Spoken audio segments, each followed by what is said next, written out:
Welcome to Stevens Leadership Portal's Inclusive Leadership Panel Discussion Series presented by the School of Business. The goals of Stevens Leadership Portal is to provide resources and community for all leadership learners and practitioners, particularly on topics at intersections of leadership, technology, and inclusivity. My name is Wei Zheng. I'm Richard R. Rossi Chair Professor in Leadership and co-founder of Stevens Leadership Portal, and I'll be very honored to be the moderator today as well. So today's our second panel discussion on our Inclusive Leadership Panel Discussion Series. This panel will be focusing on how to build high quality relationships with diverse individuals from diverse communities. So we have 4 panelists today. The first one is Mimi Ye. She's the Vice President of Human Capital of Connected DMV, which is a regional collaboration in Washington, D.C., consisting of local jurisdictions, federal agencies, industry, community, and academia. She also served as managing director at Accenture in her prior role. And the second one is Michael Miller. He is a senior managing director of civilian financial services at Accenture. Both Mimi and Michael have been nominated by their colleagues as exemplary inclusive leaders. The third panelist is Sarah Taylor. She's the president of Deep Sea Consulting. She specializes in diversity and inclusion trainings, comprehensive leadership development programs, and cultural competence development. Welcome, Sarah. And the last but not least panelist is Teresa Torres. She's the Chief Diversity, Equity, and Inclusion Officer at Federal Reserve Bank of New York. She also served in leadership roles at Diversity Best Practices, Association of Latino Professionals for America, ADP, Verizon, Merrill Lynch, and Lehman Brothers.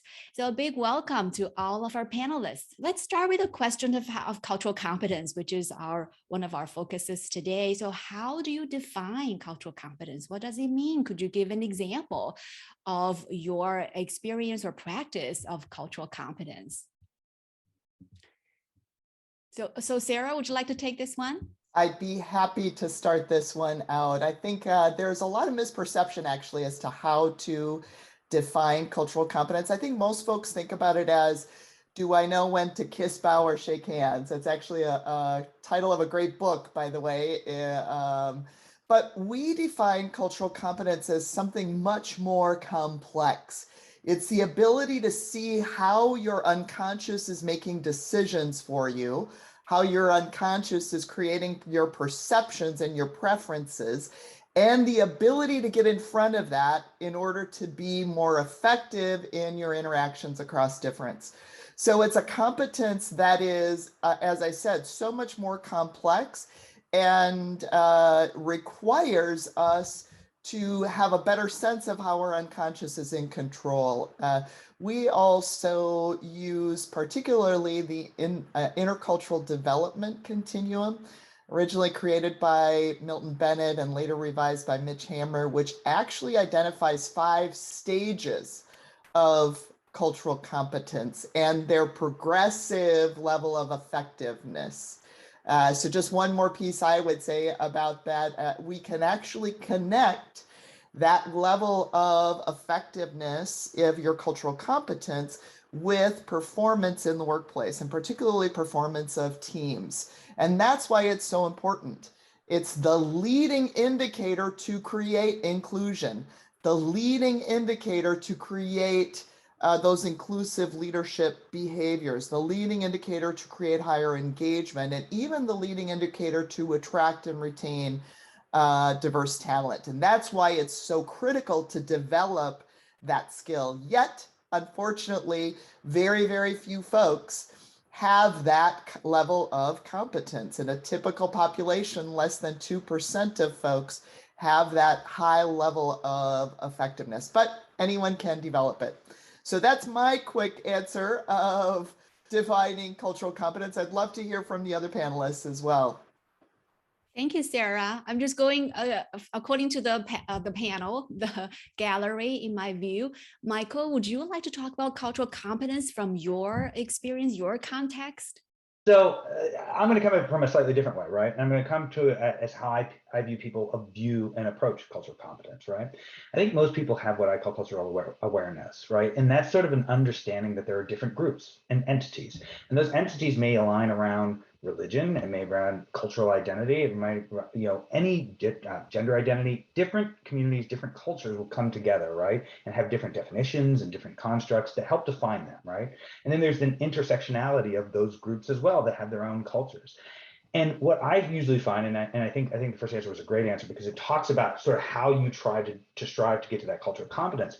I see what most people though are struggling with is even just cultural awareness, right? The idea that everybody in a room may represent different different cultural sort of identities at different points in time, right? And until you get that first awareness, it's hard to really sort of generate along those 5 steps to get to cultural competence. But I think once you have that awareness, then I view for most people, cultural competence is a journey that they're constantly working on to better understand the people that they're working with, their teammates, their coworkers, and that by having those types of sort of that awareness and then having those types of discussion points, you're going to constantly be working on your cultural competence, right? You're going to constantly be working and trying to evolve how you get those things, moving forward.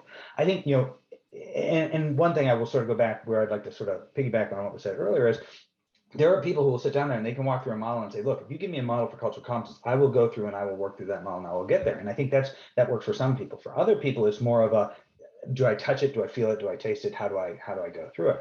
You have to understand a little bit about yourself and how you interact in your own cultural identity and how you approach stuff to really sort of understand how you're going to best do that journey through that, through that cultural awareness to cultural competence as I described. Well, thank you, Michael. Teresa, would you like to weigh in? Do you have an example of somebody showing cultural competence? What does that look like? It's interesting. I will answer your question, but I wanted to just comment on something that Sarah said around unconscious bias. And when people hear that term, often they're like, no, I have no bias. I'm not biased. And what we all have to feel comfortable about is we all have bias. It's equally across every single one of us. And if you think about, research has shown that we receive about 11 million pieces of data every second and can only process about 40. And so what our brains are doing are shortcutting based on past experiences, based on things that we've learned or we've seen. And part of what Sarah said in regards to that awareness and knowing that's happening, and when you meet someone, understanding that those shortcuts are happening without you even knowing it, and how do you stop those shortcuts? How do you become aware and say, I'm already painting in my head a picture of this person and I haven't even spoken to them yet. And why is that happening? Well, it's the shortcuts saying if this, then that, because you had exposure or you were learning something or you've seen something and it's giving you that shortcut. So I just wanted to highlight that piece of it. And then something that Michael said, really resonated around, just having the awareness. And I think often we think about awareness in regards to, dimensions of gender, identity, ethnicity, and there's really so much more. And there's a model of having an iceberg and all of the things you can see above the level of the water, and then all of the things that you can't see that are below. So, someone can look at me and say, oh, woman, Latina, but they may not know, mother, CrossFitter, what I like to do, the music I listen to, the education I've had, my socioeconomic background, and all of those pieces come into play when we are building our cultural competence muscle. So, just wanted to add that to both what Sarah and Michael had already talked about. Thank you. Mimi, would you like to add your perspective? Yeah, thank you. Wait, first, I want to start and say that I'm so appreciative to be on this panel because I've already learned a lot from the 3 panelists, and we're only a couple minutes into this conversation. And I feel myself wanting to furiously take notes, but I also want to be present in the conversation and listen and actively kind of soak in everything that's going on. I could not agree more with all of the great points that Sarah, Michael, and Teresa have brought up. Couple of things that I'll try to add to not repeat, but maybe enhance some of the concepts and topics that have come up. There are a couple of tools that you can use to get a sense of the biases that you may have, but you might not know that they exist, right? Just like Teresa was saying, we all have biases. We also all have things that I will call hidden strengths and things that are blind spots. And when you are sitting in your shoes and you're in your moment, it can be hard to recognize, right? They're called hidden for a reason because you're not aware of them. They're called blind spots for a reason because you don't know that those are out there.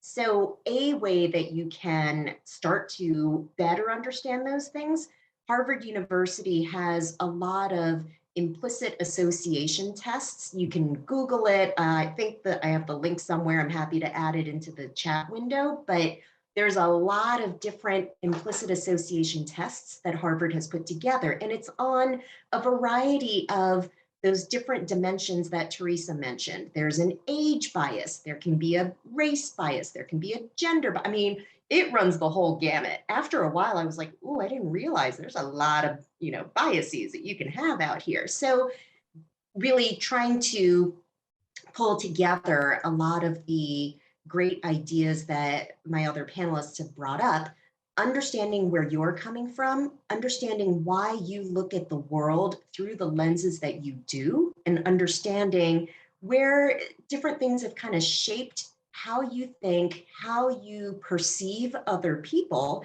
is a great first step, because once you know that, then you can consciously think about, well, here's how I might want to do things a little differently. Here's how I might want to listen in a different manner than I have before. When I think about cultural competence and demonstrating that in inclusivity, I will say that my personal experience really kind of came to a forefront in the very recent past with the Black Lives Matters movement. And I'll just speak personally because that's the only way I know how. It's got to be authentic. For me and for my family, race relations between Asians and Black people has been fraught. Right? There are some areas of tension, and there's some areas where I would like to think that there's alignment and working together. But when Black Lives Matters movements and protests were happening, I distinctly remember talking to a neighbor of mine who's not Black, but that person said, well, I don't see what the issue is. I don't see they said something like, I don't see color, right? I see people. I don't see what color they are. And that person said that she said that to a Black person, and the Black person was not happy with that statement. And she said, I just don't understand. Why is that a bad thing to say? They should be glad that I don't see color. And part of that is that whole journey of cultural competence and understanding that you may see it that way. You may see that you believe that you've got the right intentions, you're coming at it in the right way. By saying that I don't see that element of a person's identity, I don't see a part of what makes you, it can be taken as a way of diminishing a part of who that person is. And those are the kinds of conversations that I think help to improve the dialogue. It sometimes goes into an uncomfortable space, and sometimes we'll make mistakes. I'll make mistakes with my friends, and I'll apologize, and I'll let them know, I'm really seeking to understand. I'm really seeking to truly get at why some things, even though I mean them in a good, well-intentioned way, they don't resonate well with you. Help me understand that so that I can learn. And then the last thing I'll say is that in those conversations, a different friend said, well, I asked somebody a lot of questions. Well, how should I address you? How should I think about Black Lives Matters? How should I do this? And the other lesson was, maybe don't expect other people to do that homework for you. Some of it truly, if you can't find the answer, and if it's something that you want to know personally from that other person, then sure, I think it's totally okay to ask that question. If it's information or a perspective that you could find through a little bit of extra work and research on your own, it's maybe a more graceful way to do that, because individuals who are in a minority position or individuals who are going through stressors and violent events like that already have enough pressure and already have enough anxiety to deal with, and then adding on that extra work and taking on the work of explaining it to you and to others is maybe something that isn't needed. So hope that's helpful, and hope I didn't go too far off on a tangent there. Thank you, Mimi, for the specific example. And thank you all panelists for the insights. It sounds like the self-awareness and especially the acute awareness of the difference or the gap between our intention and our impact on other people is really somewhere we can develop. And I really like Michael's analogy of this journey, right? This journey rather than a destination or a milestone that we try to achieve in terms of cultural competence. So let's stay on the topic of identity. So there are sometimes we call out people's identity, right? You're Black and I'm Asian and other things. And then sometimes we sort of don't want to bring that up. So for example, in our previous panel, there was one panelist who gave the example that he said, well, in one of the meetings, he pointed out that there's only one woman in the room and what's wrong with, and it seems something's wrong, we're not doing something right. And that woman felt embarrassed because she was suddenly pointed out and her identity was pointed out in a sort of, for her, irrelevant situation. So when do we sort of address, relate, and call out people's identities, and when we try to avoid that?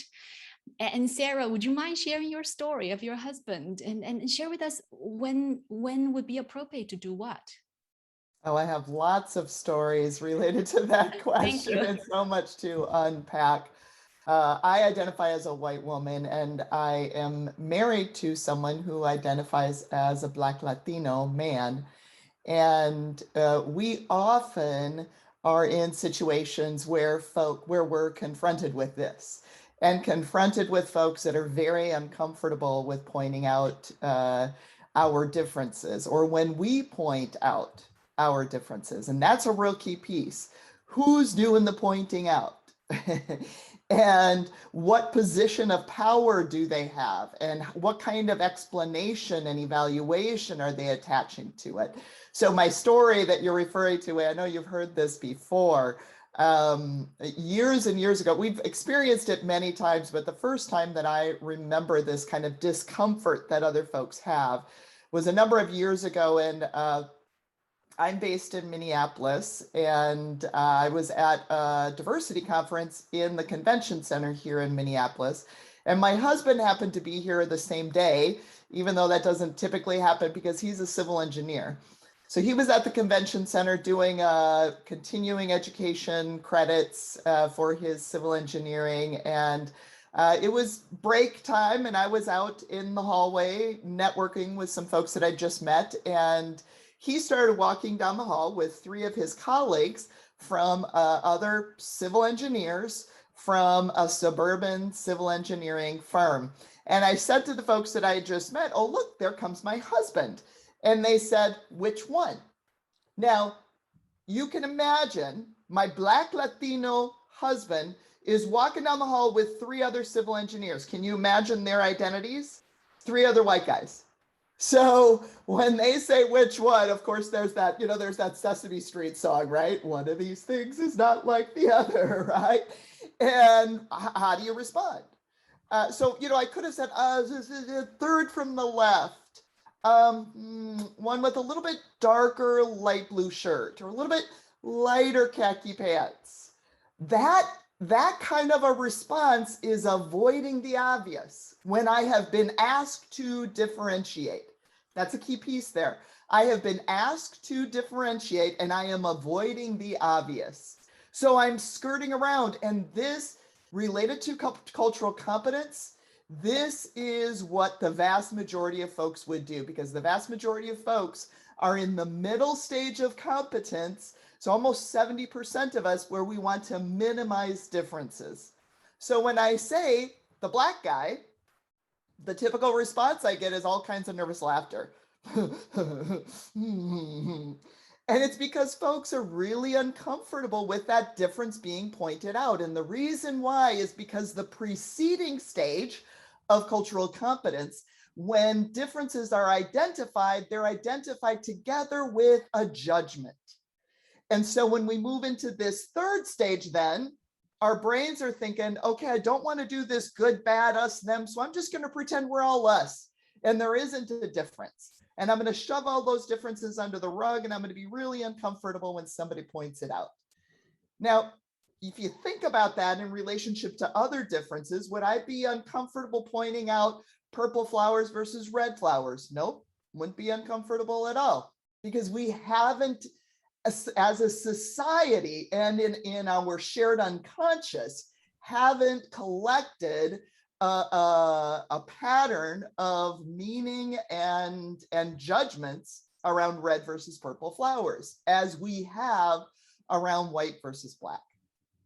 So the flip of your question, though, is, so when are we saying we should always go around and identify folks by their race, identify by their difference that makes a difference, whatever that might be? No, it's only when it is relevant. And I'll give you just one more story and relate it to cultural competence and pass it to my colleagues here. A story of a very different kind of situation from my personal experience. When my mom was, while she was still alive, was taken to the emergency room, and my brother was there with her. And he's sending us text messages as to how things are going. And he says to the family, yeah, a cute little Asian nurse just came and took her blood. Now, what relevance does that person's external frame identity have to do in that situation? It's not relevant. It does not make sense then to point out that difference because it's not a difference that's making a difference. Now, having said that, if he would have earlier in the day said, yep, a nurse came and took mom's blood and she was so fabulous, she was so kind, and she made mom feel so at ease, and it was such a great experience. And then later in the day, I'm there and I see 3 nurses at the nurses station, and I say to my brother, which one? When I ask for differentiation, that's when it makes a difference, because we're being asked to differentiate. And the other key piece, the final piece, is who is doing the differentiation. In your example, Wei, someone from dominant culture was pointing out the difference of someone from the non-dominant culture. And it could have been in a situation where, whether it was a difference making a difference or not, it is up to that person to identify whether they want to be called out as such. That's the key difference. And when we come from a dominant cultural perspective, it's sometimes it almost always is difficult for us to separate that. Once we are comfortable identifying the difference, then it's the sense of, oh, I should do that. It's my duty to do that. No, it's not my duty as a dominant culture to identify for someone in a non-dominant group. It is for them to identify as they want to be identified. So there's so much to unpack in all of that. I'll pass to my colleagues now to see how they want to add to that. Thank you for sharing those stories, Sarah. They're really helpful. Continuing with the dominant frame, Michael, can we come to you? I'm assuming you identify as a white man. So what's your experience like in terms of calling out somebody's identity, especially minority identity or not? And how do you navigate situations like that? Well, I think, and it's funny because every time one of the panelists is going through, I sit there and I think of a point, and then they say the point, and then I think of another point, and they say that point. So I'm very much enjoying this discussion, because I think one of the alarm klaxon in my mind that came to me whenever this topic comes up is relevance, or is it germane? Like, if it's not germane to the conversation, you shouldn't interject it into the conversation. I think there's another aspect to it, and it's intent, right?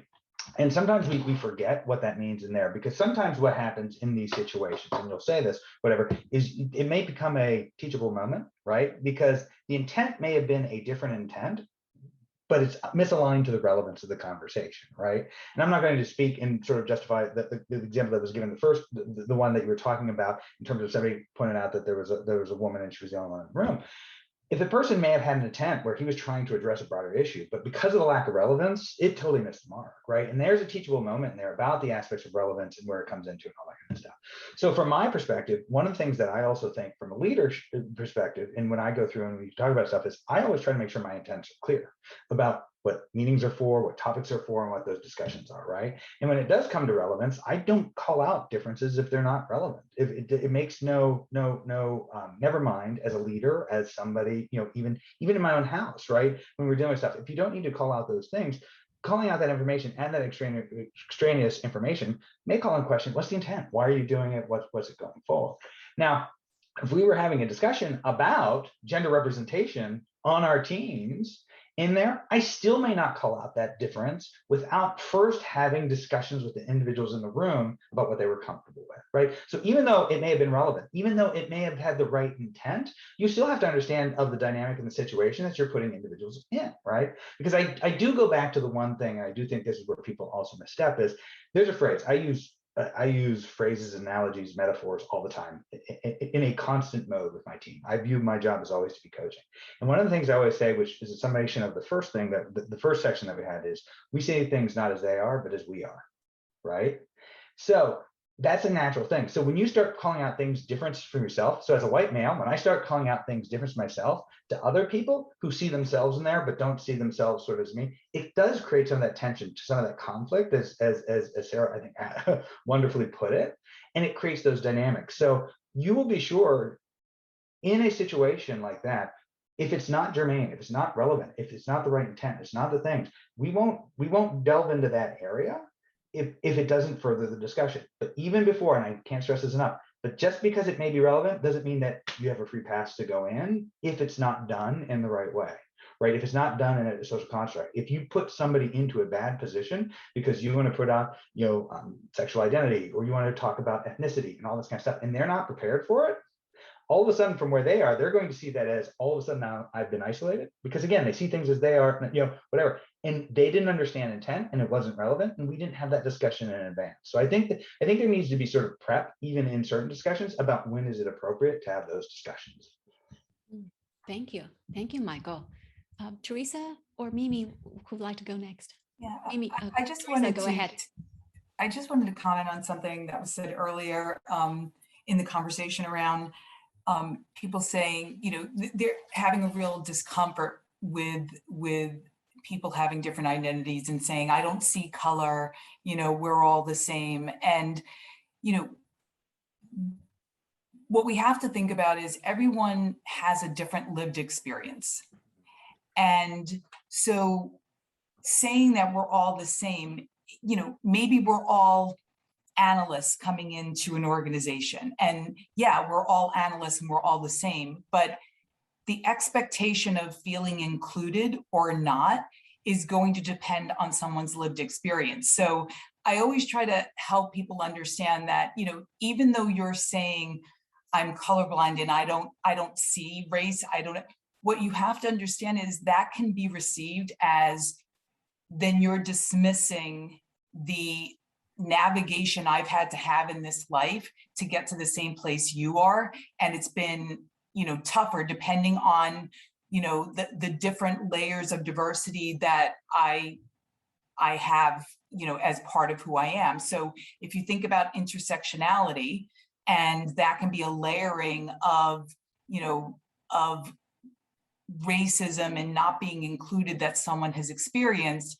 saying that, we're all the same, or I don't see that, can be received as dismissive. So I just wanted to bring that up because I think it's really important that as we're talking about cultural competence, it's really understanding that every single person in any room you're in any organization you're in, has navigated this world differently. And all of those experiences are what they're bringing to the table.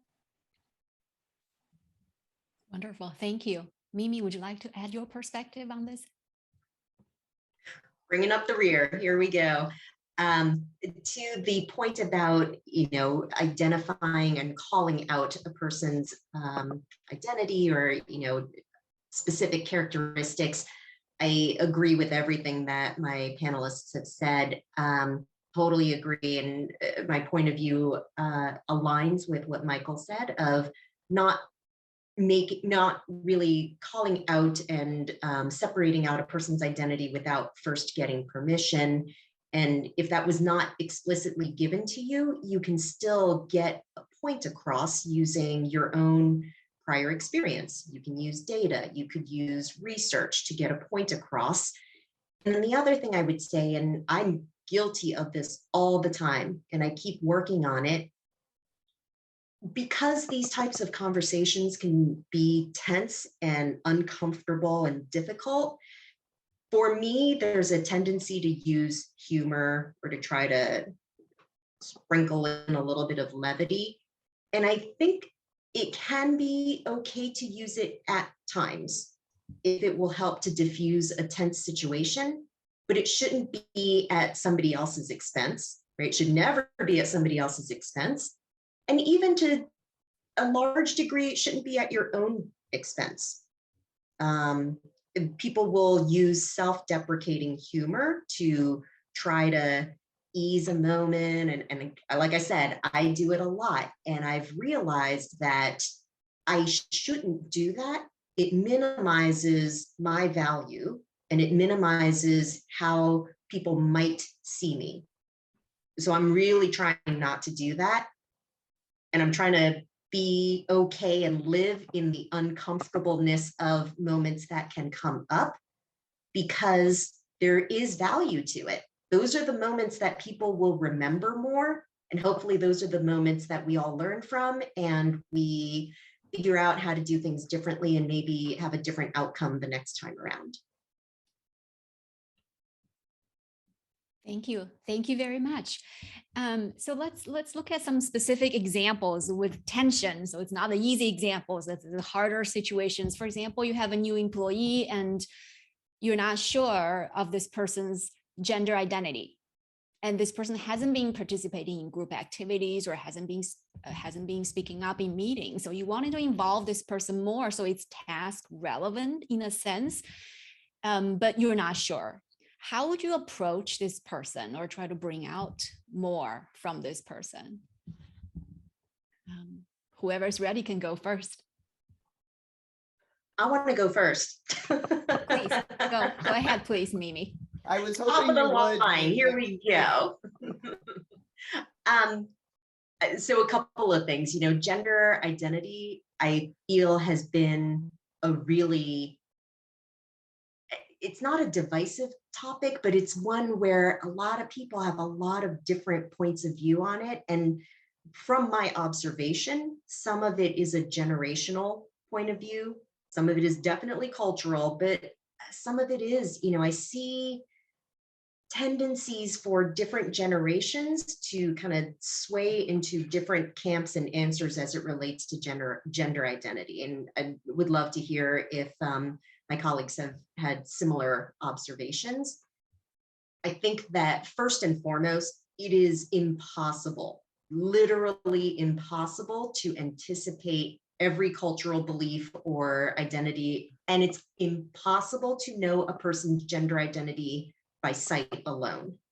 It's, it's just not possible. So please don't, I definitely really work to go into every situation with no upfront expectation and bias. I still have them, but I work on them. And I think the other part that I want to bring up, and I've thought about this, it's related to other characteristics in the past.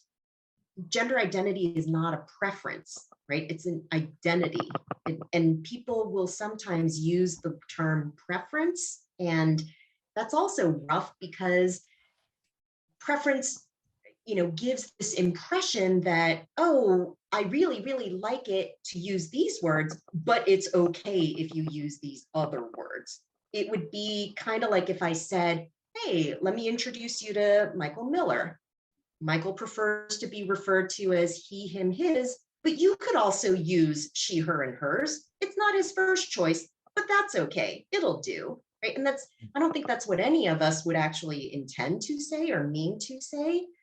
But when we apply that little word preferred on top of it, I think that's what creates this perspective and unintended consequence and impact.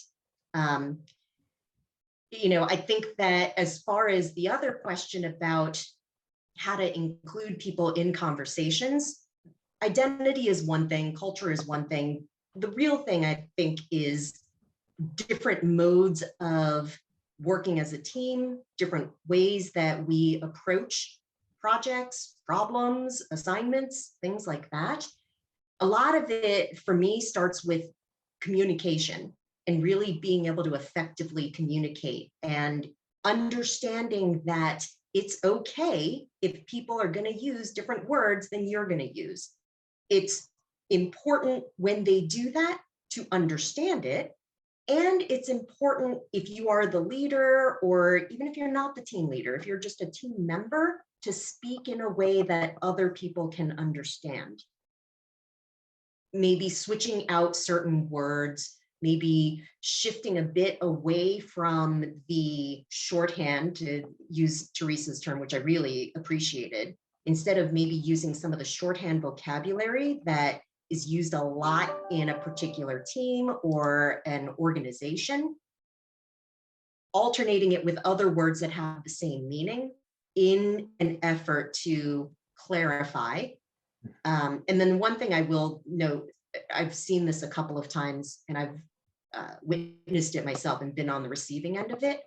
When I tell somebody that I don't understand what they're saying, sometimes they will say the same thing, but slow it down and say it a lot more slowly, sometimes loudly. And I want to be like, I didn't say that I didn't hear you. I said I didn't understand you. So that's the only other short tidbit I would say is try not to do that. It can come across as patronizing. Okay. Thank you. And yeah, would love to hear from others. So I'll chime in, and I think those are some great examples. And I'm going to start with one thing that tied to what you said. I go by Michael. I introduce myself as Michael. People will say, "What do you prefer?" I will say Michael, and the next word out of some people's mouth is Mike. Do I correct them? Probably not. A lot of times I'll go through, depending on the situation, depends on the thing. But I will always judge the people who do that differently than the people who call me by Michael. Now, my family, my close family, I grew up as Mike. They call me Mike. It doesn't bother me in the least because that's the relationship, that's the dynamic or whatever. And I always jokingly say that after I met my now significant other, she renamed me Michael because that's what she preferred. But then I started to prefer it too, and that sort of came down. But I think the whole idea is people will sit there and say, oh, when it comes to pronouns and all this kind of stuff. And it was funny because we were in a situation where I was talking to somebody and they were referring to somebody else by a shortened version of their name. So I just started calling this person by a totally different name. And they're like, why are you calling me a different name? I said, because you're calling so-and-so by a different name. And they just stared at me like you could just see the processing and all stuff. And I was doing it to be confrontational with this person because this was something that I thought they needed to do. And we had a conversation from that. I said, look, I'm not trying to be rude. I'm not trying to be disrespectful, but everything that you felt that person feels about when you do this to them, you've never thought of it that way, but you just comes down. And it's sort of a discussion I had as a teachable moment, right? But I love the idea when you sort of said my name, because again, I judge people by whether or not they hear me when I say that information. Switching back a little bit to the original topic, I think it happens all the time. As a leader, I think all the time the integration of team members is a constant battle and construct that we all have to constantly go through.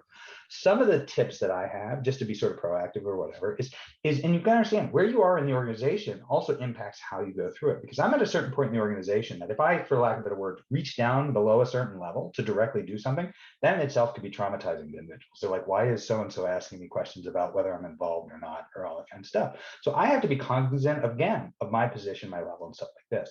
So a couple tips that I use with my team is, number one, model the behavior you want, right? Before we go on, before we do stuff, if I roll people into my team as who are brand new and stuff, I will meet with them in advance and say, hey, here's the team, here's the structure, here's some of the cultural aspects. Know you're coming in new. If you struggle, if you have issues, you have questions, make sure that you put up your hand, but also I may be checking in with you just to make sure that that is going well. I want this to be an open and free sort of discussion kind of situation, right? And I don't always get to do that first, but I try to do that when we have new people coming on. Second thing that it comes down to is I look for opportunities to make sure that they haven't engaged or a role in those types of things. Because if they're brought onto the team, let's say they're going to be, let's say we just recently added a new legal counsel that came from outside, right? And we had this meeting and they were coming in to do stuff. I made sure that part of the agenda, this person had part of the agenda to cover some of the stuff they wanted to do. So I didn't leave it up to them to try to interject themselves or legitimize themselves into that situation. But it wasn't like in the meeting I went in and said, well, let me call on that person and put them on the spot to do it, right? I tried to structure it so those types of things can go into. And then I think the third thing I will just throw out to this is not just for your team, right? I cannot tell you how often that I will reach out to individuals who are new to the company, new to roles that are tangentially associated to me, that I will just reach out to and say, how's it going? Because they may not feel comfortable enough talking to people in their stack, but I know the people in their stack, right? And I know the environment. I know it could be difficult and so I guess. But sometimes people, well, I'll just say this. I've never had a person that I've reached out to that has not been surprised. Just flat out like, okay, this is interesting. This is nice. Not in a bad way, but just that somebody was taking that kind of step. And I think it's important because when we think of leadership, we think of the stack, we think of span of control, we think of all this stuff. But if you model it, I want the people below me doing the same types of behaviors. If you want the people adjacent to you to be doing the same types of behaviors, you've got to model that behavior and try to put those things in place to try to structure it, not just be worried about your direct reports or your direct reports and your direct reports. So a lot that I threw out there, but those are some of the tactile things I do to concretely address some of the aspects that you brought up in your question. Thank you. Sarah, or? I'll add in. I wanted to touch on the name piece, and Michael made me think of it as I was listening to him. And it's, when you meet someone, really making an effort to understand the pronunciation of their name, and making sure that you're asking them, and practicing if you need to, but really showing that you care enough to pronounce someone's name correctly. So that's one thing that I think is really important. And from a team member perspective, in how you described it, I think we all have to meet people where they are. And so the support that one new colleague will need is not necessarily the support that another colleague will need. And so really helping them to have a discussion with you as to what is it that they need to feel successful? What is it that they need to feel supported? And it will be different for any individual that you speak with. I have a team that, some really feel comfortable being in presentations and being on video, and others do not put themselves on video at all. And that's their comfort level. And so really understanding what are the preferences and what are the supporting actions that each individual need. And so what that brings me to is, support or how you approach anyone. When we say, I'm treating everyone equally, is that really equitable? Because what one person needs is not necessarily going to be what another one needs. And there's a visual, and I can probably find it and put it in the chat, where it talks about equal, and there's 5 different individuals and everyone gets a bike, and it's the same bike. Yeah. And you could have someone that's 6 foot tall, someone that is a 4-year-old child, someone that needs assistance from a disability standpoint. And so if you give them all the same bike, that's equal. But then the next visual is you're giving them the bike they need, and you're giving them, you know, the same tools, but in a way that is going to be effective and successful for them.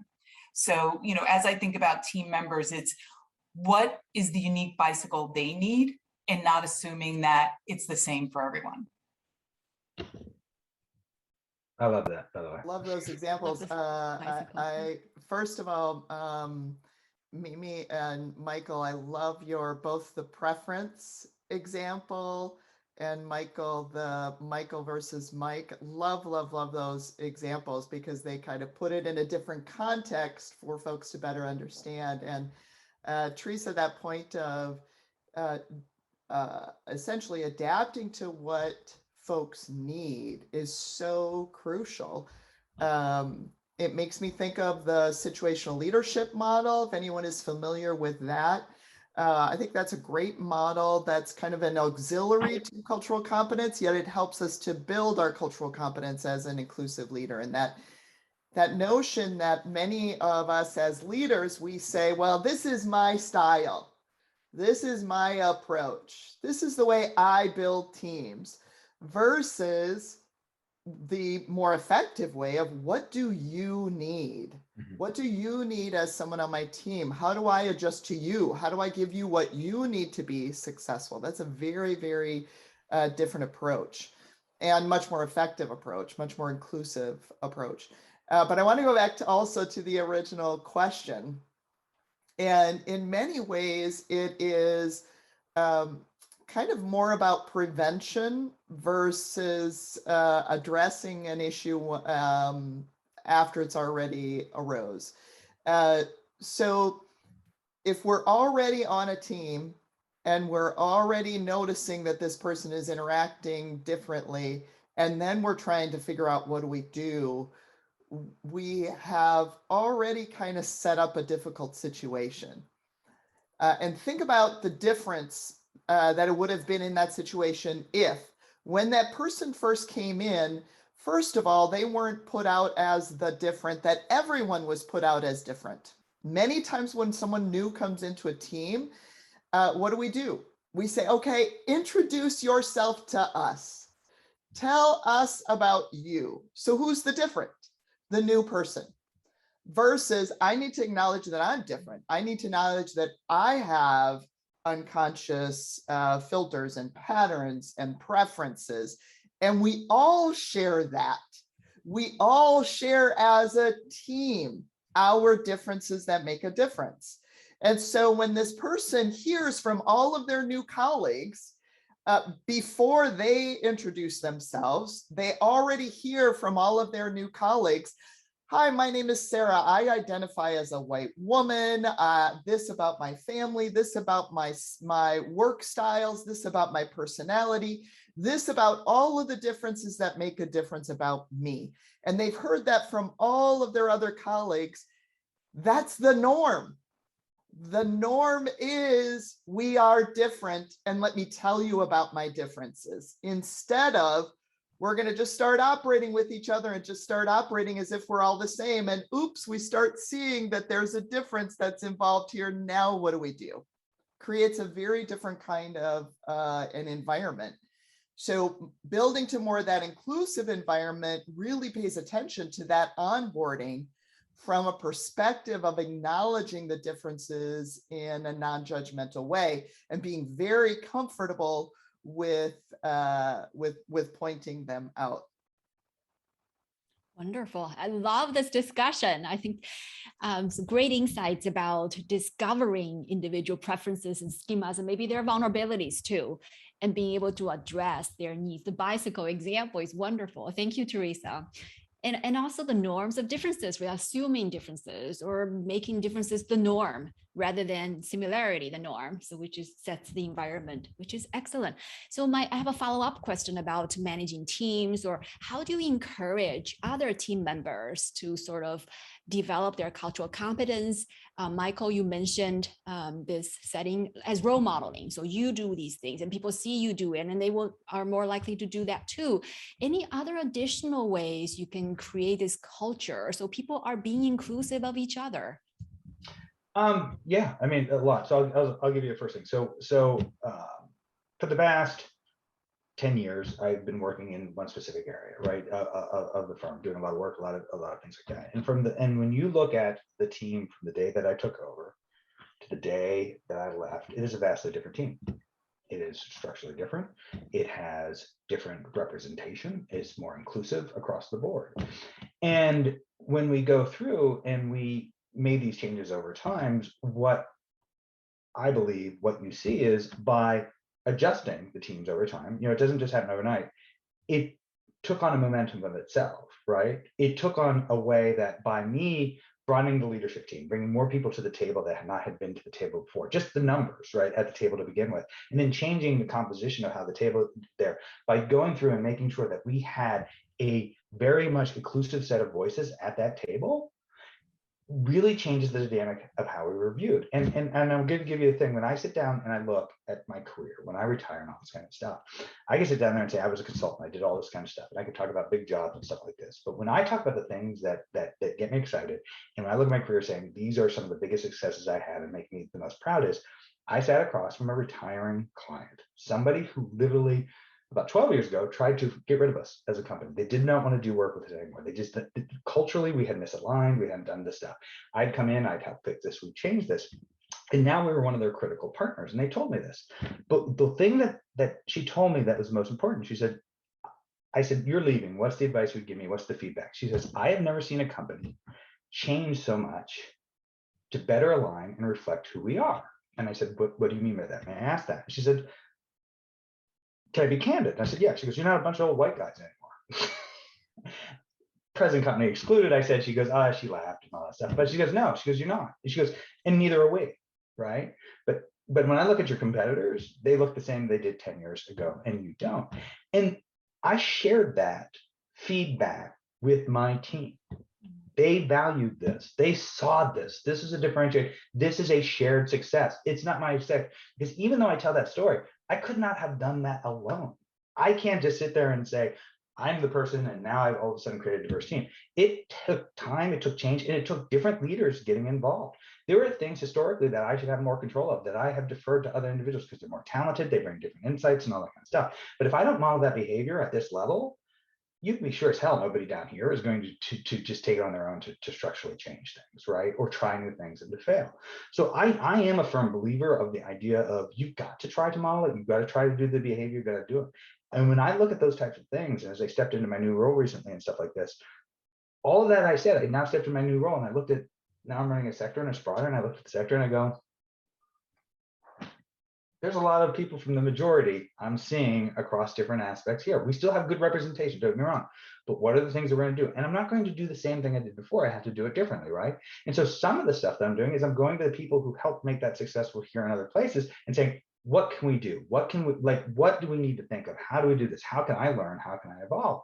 And in some of that stuff, I'm starting another journey. I'm starting my own journey of how do we sort of bring some of the best of those things to the table and go through it. So I think when you go through all this kind of stuff, and the reason I just sort of come down to it is, I think you should expect a lot from your leaders. I think you should be able to go to your leaders and say, I want an inclusive environment. I want to be represented. I want to do this. And if you don't have that environment, then you should work to make that environment. That's the people that work with me. That's the people when I look up and all that kind of stuff.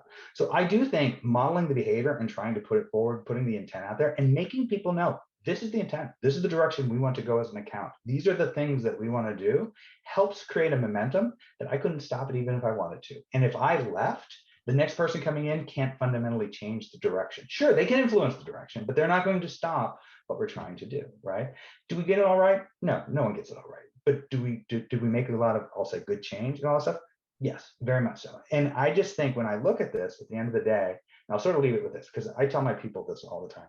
Look, we produce people. That's all we do. We're a services company. We don't produce widgets. We don't produce things. We produce people. And if you're not interested in people, if you're not interested in advancing people, and you're not interested in helping people, this is a pretty hard job because your clients will get mad at you about things and all this kind of stuff. And if you can't look around and say, I've tried to build a team that's high performing, that is representational, that is inclusive, that is creative, that brings a lot to the table, then why are you doing what you're doing? So I don't know if I truly answered your question or if I sort of got off sort of onto the tangent a little bit, but I think the idea of modeling behavior is just critical because too often not leaders say they want something, but they don't model the behaviors they say they want to enact. Thank you. Thank you. Any other perspectives you'd like to share from the rest of our panelists? Yeah, I would add just a couple of quick things to think about your question of some concrete examples of what to do. I think the things that Michael mentioned are both adding diversity and adding inclusion. And it's that distinction of diversity being bringing the people from different backgrounds, different perspectives, both the visible and invisible parts of the iceberg to the table. So that's the diversity part. Mhm. The inclusive part comes when you're creating a climate and a setting where each of those individuals feels like they're in a comfortable space to be authentic, to be themselves, to be part of the solution without necessarily feeling like they have to conform in a certain way that's going to detract from who they are.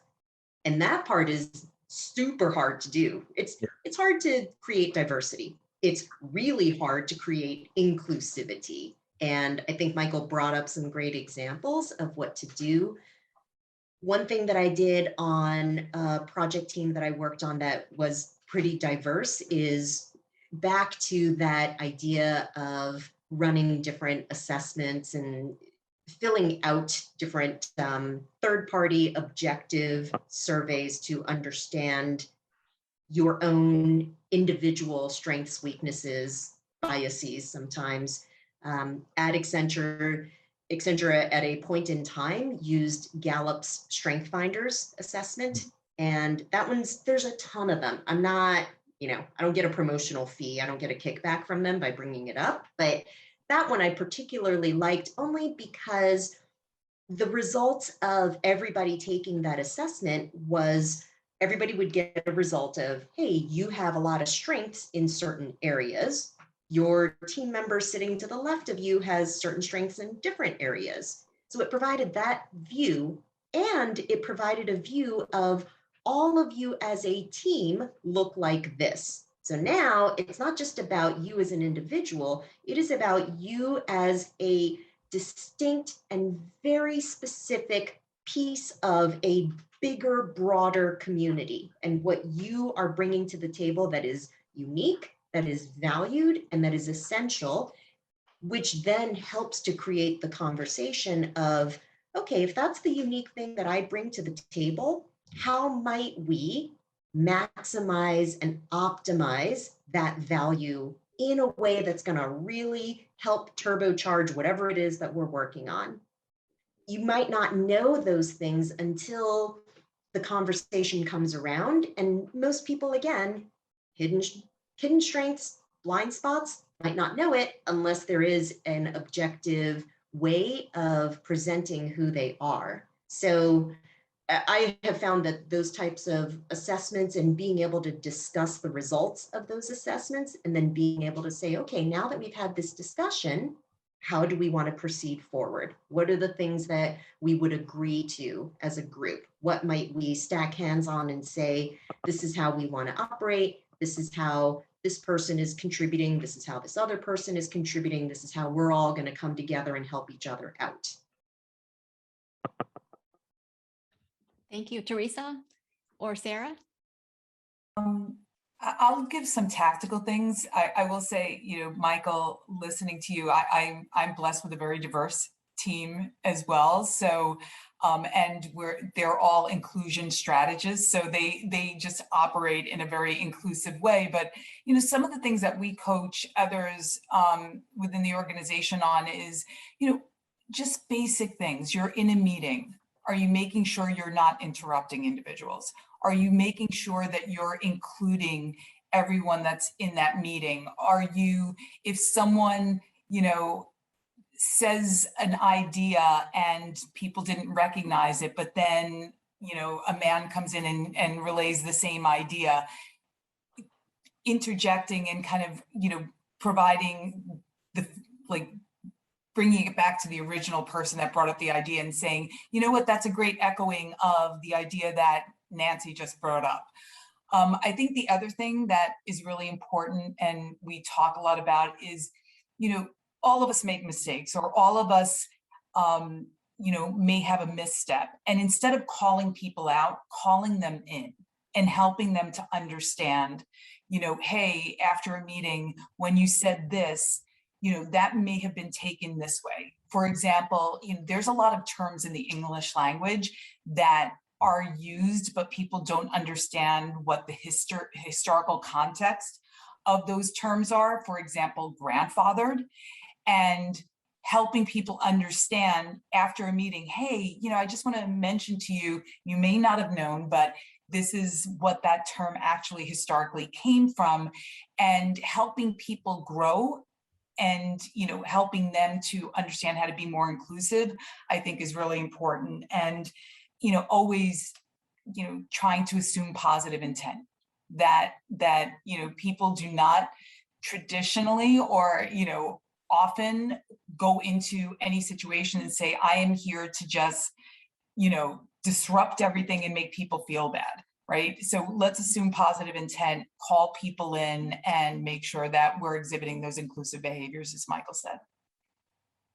I do want to add one thing Patricia said just there is, I cannot tell you how often I will have to sit down and say, I was just repeating what somebody else had said in the meeting. I will sit in a meeting and people are like, that's a great idea. And I say, I am just repeating what Jessica said, right? Or I am just summarizing the point, because I like to summarize to make sure that everything, but I think your point is a great example. If I just sat there because of where my position is, by my being the most senior person in the room, being a white male and all this kind of stuff, and I said nothing, and implicitly took the credit for a situation like that, that's demoralizing. That comes down to it. And that happens all the time. So I think that's a great example. Thank you. Sarah, would you like to add anything? And there's so much involved with that. First of all, again, what is the leading indicator of higher inclusion behaviors? It's developing cultural competence. We know that from research from Joe DiStefano and Martha Mezneski, that being a more inclusive leader, to be that more inclusive leader, you have to develop your cultural competence. And so the real question then is, how do you encourage someone to develop their cultural competence? And the piece of that is that many folks and again, I would suggest if any of you are going to utilize cultural competence, only utilize research-based models. Don't use, oh, this is what I think cultural competence is, or folks that just kind of use cultural competence as a term, but use actual research-based models like the intercultural development continuum, the assessment, the intercultural development inventory, that are really based on solid research. What that assessment tells us from millions of folks that have taken it is that almost every single one of us, before doing development work, has a significant gap between our perception of our abilities and the actual reality of our level of ability. So if you have a teammate that you're wanting to be more inclusive, we know already they will need to develop their cultural competence, but then add that other data point to it. They're going to perceive themselves as more competent than they actually are. So just suggesting, hey, coworker, I think you ought to develop your cultural competence. They're going to say, what do you mean? I'm fabulous. My best friend is X. My next door neighbor is Y. I'm so comfortable around differences. I'm great, thanks. I think it's Joe, our other colleague, that needs that. And it's that good intent again. So we have to be able to really give folks time to take a step back to learn what cultural competence really is. Learn that there are stages of development and see that from a non-judgmental way, and actually identify the level that they are at and the level that they want to be at, so that then you're actually just unveiling to them, hey, your results of your assessment show that you want to be so much more effective than you actually are.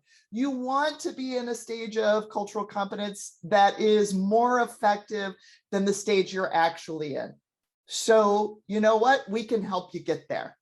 That's a very different approach than, hey, coworker, I see you messed up there. Hey, coworker, you said the wrong thing. Hey, coworker, you've got unconscious bias just like I do. Hey, coworker, you better do some stuff about this. It's unveiling it for them in a way that is much more accessible and approachable for them, so that they're entering into it willingly without shame and blame. That's so critical for them to enter into that first step, which is self-awareness, as we've been saying over and over and over again. Excellent. Excellent. Thank you for all the perspective. One thing, yeah, I think along the lines of what Sarah just shared and what Teresa had mentioned earlier, I've tried to use an approach that is called the green lens, and some people may be familiar with it from Dr. Maria Nemeth, and it's this idea of going into a conversation with a perspective that this individual that you're talking to is the best version of themselves, and to what Teresa was saying earlier, is coming into this with good intention and with a intention of doing the best that they can, right? And it's statements like, I'm not going to get them all perfect, but it's things like, you know, this is a person who has goals and wants to make a difference. This is a person who is actively contributing with me and is here and wants to make a difference with me that is positive. And going into that with that perspective, especially if you are the leader, is huge to creating a tone and creating a setting where that other person is going to reply and respond and react in a way that's in a much more positive light. And even if there are misunderstandings or slips along the way that happened, it's still coming back to, ultimately, we all have the same goal. Ultimately, we're trying to achieve the same thing. And let's figure out how we're going to navigate that journey together with all of our respective strengths and capabilities. Yeah. Wonderful. And Wei, I'd like to throw one other thing in, because since this is supposed to be on leadership and all that kind of stuff, I think the one thing we would be remiss to say is, and I agree with everything the panel has said, again, they're all very, very good at what they do and how they present it. So first of all, kudos for that. I think, but sometimes you can't fix it. Sometimes you have problems in the organization where you are trying to do cultural competence and all this kind of stuff.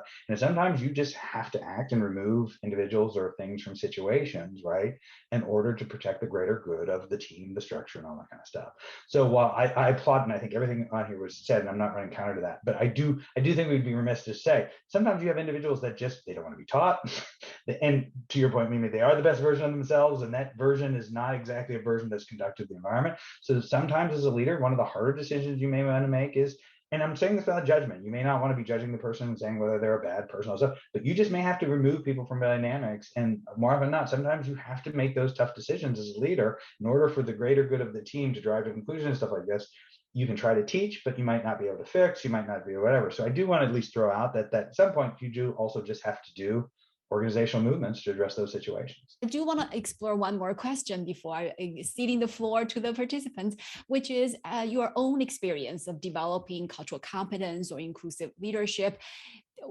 Did you have mistakes or setbacks or lessons learned in your own journey? And what got you interested in the first place in this and got you to develop the level of sensitivity that you have? And any experience you could share, I think would be very helpful to our participants, because we're all on this journey at different time points, and will be very helpful to learn about what got you here. Mimi, go ahead. I have two. I think they'll be pretty short. I'll try to make them very short. Specific examples of one is a setback, one's an error that I learned from. When I was a younger supervisor, I'm not going to say what year, I had a team of 3 people underneath me, and it was a hierarchy. I had 2 people who directly reported to me and then a person who reported to them. And I can't always be there for the conversations and the work getting done, but I gave the team an assignment, and I was in a different meeting. I came back to my team and found that one of the most junior team member had left the premises, left the project, went home. It was not a scheduled time for that person to leave. And the individual who was that person's direct report was visibly upset. And I said, "What happened?" And the person that reported directly to me said, "Well, I gave this person an assignment and that person didn't want to do it. And I said, you had to do it. And that person said, why do I have to do it? Why can't you do it?" And the person who reports directly to me said, "Well, you have to do it because you're the low man on the totem pole. And that's the way it works around here." And again, this is not any kind of excuse or any kind of, allowance for that to happen. It was it was like 20 years ago that happened. And that caused, a whole lot of blowback, a lot of implications, a lot of issues that disrupted the team dynamic, that disrupted the personal relationships and disrupted the professional relationships. The thing that I did not do well is that I did not immediately jump in and address why that was a bad thing to say and why that was offensive and insulting and hurtful. I think I did address the hurtful side of it, but I didn't delve into the implications from a cultural standpoint.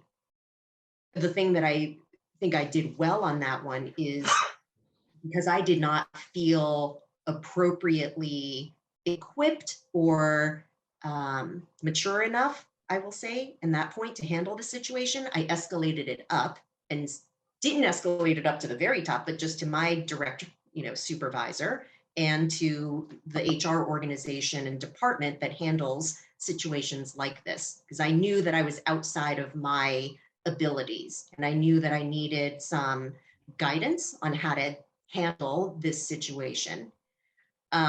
Ultimately, HR did get involved. There were conversations. Everybody was brought back to the table. There were, ongoing discussions on how to prevent something like this from happening, from creating this teachable moment. And even though I was not present in the room, and even though, all of these things happened outside of my watch, so to speak, it was in my performance review. And I accept that. I was the supervisor. The buck stopped with me for that particular team dynamic. And, so that was an example early in my career of the fact that situations like this will come up, and then how to handle it and how to, really address it in the moment and not let it sit and fester. Who'd like to go next? Okay. Go ahead, Teresa. I just wanted to, one of the questions you asked was, how did you get involved in this field? And just quickly for me, my background is I grew up in the Bronx. No one in my family was ever in a professional type of environment. And so when I started on Wall Street years ago, I was completely out of place and was wearing all the wrong things. Hair and nails were all the wrong, way that at that time, the expectation was on Wall Street. And I remember just feeling such a distinct sense of not belonging. And it was not a great feeling. And for me, being able to impact organizations in a way that helps others not to feel that way when they come in was very important to me. So that's, really how I got involved in this field. Thank you for sharing that. Sarah, would you like to go? Sure. What I heard you ask about was some of the mistakes we've made. Maybe that's about how I heard your question. maybe that wasn't your actual Yes. question, because I started thinking right away, oh my gosh, we don't have enough time for all of the mistakes that I have made. I've been working as a DEI practitioner for almost 35 years. So the list is endless. Mimi, you said you couldn't think of your second example.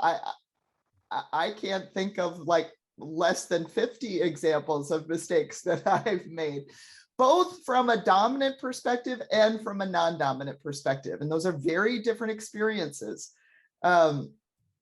But from a non-dominant perspective, being the only woman, a very, very young leader, and the only woman on the team, and my difference as a woman being minimized, and my ideas not heard until one of the men said it, and my the meetings after the meeting that I wasn't involved in, and honestly, I was too young. I basically did when folks experience microaggressions, and that is a microaggression, those are microaggressions, the typical response is to fight, flight, freeze, or fawn. And in many ways, I froze. I didn't really contribute fully. I was there. I've got, my growing up on a farm work ethic, so I still showed up, but I really didn't show up. I didn't fully contribute because I just really didn't understand what was going on. As I said, I was too young in this, and particularly operating in a leadership role. So I use that example to show, yes, I wasn't able to be my most effective, but also the organization missed out on my contribution, because the organization had a culture that wasn't able to really fully take in my difference. I can give you all kinds of examples too, where from a dominant perspective, particularly related to race, where I started my career thinking, and particularly, 35 years ago, the work of diversity, equity, and inclusion was very much, and still to this day is a bit, but very much centered on race. And as a white woman, I really took the approach of my role is to kind of fight for people of color and to show how white folks are bad. And that is not effective at all. Taking on kind of that savior mentality isn't helpful. But also, regardless of whether it's a savior mentality, it's this sense that there's one group that's better than another. And so it was holding me back in my effectiveness too. But as I said, I could just go on and on and on with ways that I have had to learn over the years, and particularly learn how my unconscious was making judgments and try to get in front of that. Michael, I'll pass to you. Yeah, so, and I'd heard actually there was two parts to the question. The first one was how we sort of started our journey for the competence and stuff like that. So I'll hit that first, and then I'm gonna finish with my mistakes. But to start is, look, I grew up in northwestern Pennsylvania in a very rural area, and everybody looked like me, period. They did. First generation to go to college. And when I went to college, a whole world was opened up to me. And I became an RA, and I quit. I basically from a conservative area of the state and stuff, I am known as the bleeding heart liberal of my family and all of my friends, because, and I attested to when I became an RA and responsible for the lives of individuals living on the floor, and I learned everything from LGBT, because at the time it was just LGB or LGBT, right? It wasn't LGBTIA plus. It was that's where we were sort of in the stage of that. When we looked about people of color and the different natures of the events going on in our lives, a whole world opened up to me that was just right. It just spoke to me that that's the world I wanted to live in. That's the world I wanted to see. I wanted to see a world that was more of an inclusive nature, that did not have these kind of inequalities and stuff like that. And I never moved back home, right? And I continued to do this. I moved to bigger cities, and when you move to larger cities, you see more diverse communities and all that kind of stuff. So I view that was the start of my journey, and I'm constantly on that journey. I don't think that I'm ever going to get there. I think because new cultures form all the time. And you're still going to have to adapt those. I mean, people talk about millennials and they don't want to work or this. I'm like, that's a bunch of BS. I mean, I've never run into people that fit any of the stereotypical tropes that you hear of today's youth or something like that. So from that perspective, that's where I got my start. As a mistake, I'm going to tie this specifically to leadership, because again, I think we all can give mistakes of this. The mistake I would give this is I say you see the world as you are, right? As I said that before, and it sort of brings it back together. I think of myself as a fun, easygoing, lovable guy. I may be intense, but I think I'm approachable. But what I forgot and I failed to recognize, also being as part of the dominant culture, white cisgendered male, right? I always understood that put me in a different role. But as I worked up through different avenues of leadership, I misunderstood in the beginning how much more effort I had to put in, how much more I had to do to break down barriers. Because in anybody, no matter who you are, when you become a member of leadership, and I talk to this about people who, or for me, whatever, you now become part of them. You're that group. You're now a leader, right? You may have been a co-worked individual, but you're now them. You're part of that different organizational structure. And you've got to understand that those differences, that because of that structural change and some of those imbalances, creates problems. And I can look at times in my career where I think I could have driven better results, had better results for my people, more satisfied results, if I had understood that earlier in my career, as the importance of how, as you continue to work your way up the leadership change, how much more important it is to put in the effort to help to make a difference, make lives and stuff like this. Because when you see the other side, the repercussions of difficult situations like Mimi said, or stuff like that, it's a heavy burden to bear when you realize through maybe inactivity, as you were saying, Sarah, or not really putting into the thing and not doing the stuff I should have done, I could have maybe helped change that for a better situation. So that to me is one of the most important lessons I keep trying to remind myself as I continue to look at myself as an evolving leader. Oh, excellent. Well, thank you so very much. I wish we had more time. We haven't delved into some of the some depth of the conversations as well, but thank you so very much for a rich discussion. We talked about self-awareness, talk about discovering about individuals and treating them equitably or differently. And all sorts of ways of helping a team to develop norms of expecting differences rather than expecting similarities. So thank you so very much to our panelists. I'm sure everybody has learned a lot from this great discussion.